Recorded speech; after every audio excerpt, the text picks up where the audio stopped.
শীতকাল চলে আসছে আর জলপাইয়ের আচার বানাবো না সেটা কি করে হয় বলেন। হ্যালো এভরিওয়ান, আসসালামু আলাইকুম। সবাই কেমন আছেন? আশা করি সবাই অনেক বেশি ভালো আছেন।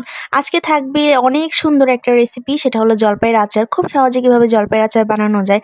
আর আমি জানি আমার মতো অনেকেই আছেন যারা আচার খুবই পছন্দ করেন, আর আমাদের মেয়েদের তো আচার না হলে চলেই না, তাই না? আমি ছোটবেলা থেকে আচার খুব পছন্দ করি, এমনকি আমার হাত ধরে কিন্তু আমার বাসার অনেকে আচার খাওয়া শুরু করছে। তো গরমের সময় কাঁচা আম, শীতের সময় জলপাই, এগুলা যখন বাজারে উঠে তখন কিন্তু আচার না বানাইলে আমার চলেই না। তো আম্মুকে ধরছি যে আম্মু আচার বানিয়ে দিতে হবে। যদিও আচার বানানোটা একটু ঝামেলা, কিন্তু আম্মু আমার কথায় কিন্তু বানানো শুরু করে দিয়েছে। তো আব্বু আসলে অনেক দিন আগেই জলপাইগুলো নিয়ে আসছিল, এই জন্য ছোট ছোট জলপাই, বাজারে তখন বড় জলপাই উঠে নাই।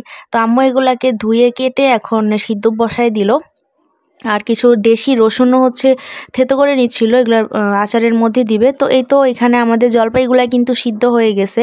আর আম্মু একটু কেচে কেচে দিছিল জলপাইগুলো, যাতে এটার এক্সট্রা যে টকটা আছে সেটা বের হয়ে যায়। আমরা আজকে আচারটা টক মিষ্টি বানাবো। একদম টকও ভালো লাগে না, আবার একদম মিষ্টিও ভালো লাগে না। তো এখানে বড় একটা পাতিলের মধ্যে আম্মু অনেকগুলো খাঁটি সরিষার তেল ঢেলে দিল। খাঁটি সরিষার তেল দিয়ে আচার বানাইলে কিন্তু আচারের টেস্ট অনেক ভালো আসে। তো কিছু গরম মশলা এখানে অ্যাড করে দিল, দারচিনি, তেজপাতা, আর এখানে আদা আর রসুন থেতো করে নিছিল, সেটা এখন দিয়ে দিবে।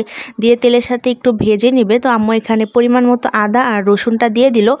আদা রসুন দেওয়ার পরে এখানে আবার আম্মু কিছু সরিষা বেটে রেখেছিল, তো সরিষাগুলোও দিয়ে দিল।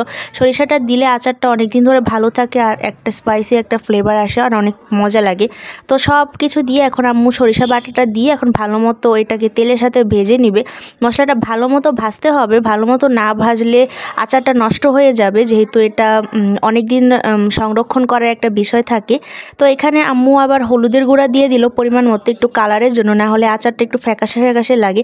আর তারপরে এখানে ভালো মতো মশলাটা কষানো হয়ে গেলে দেন সেদ্ধ করা জলপাইগুলো দিয়ে দিল। আসলে জলপাইগুলো অনেক দিন ধরে আমাদের ফ্রিজে ছিল, যার কারণে একটু নরম নরম হয়ে গেছে, মানে একটু নষ্ট হয়ে গেছিলো। সেই জন্য সিদ্ধ করার পরে গলে গেছে, যদিও আমরা খুব একটা সিদ্ধ করিনি। কিন্তু আমার ইচ্ছা ছিল যে একদম আস্তে আস্তে রাখার, কিন্তু ওই যে জলপাই নরম হওয়ার কারণে একটু গলে গেছে, ভেঙে ভেঙে গেছে।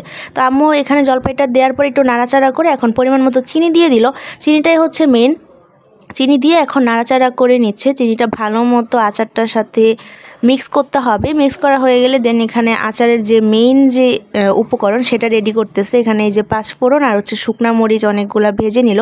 ভেজে এখন এই তো গুঁড়া করে নিল, আর এটা এখন আচারের সাথে মিক্স করা হবে। এটা যতক্ষণ পর্যন্ত আচারের সাথে মিক্স না হবে ততক্ষণ পর্যন্ত কিন্তু আচারের সেই যে আসল চেহারা সেটা বের হবে না। তো এই তো এটা মিক্স করা হয়ে গেছে, আমাদের আচারও কিন্তু অনেকটা রেডি। আচারটা কিন্তু একদমই রেডি। তো ভিডিওটা ভালো লাগলে পেজটা অবশ্যই ফলো দিবেন আর চ্যানেলটা সাবস্ক্রাইব করবেন। আল্লাহ।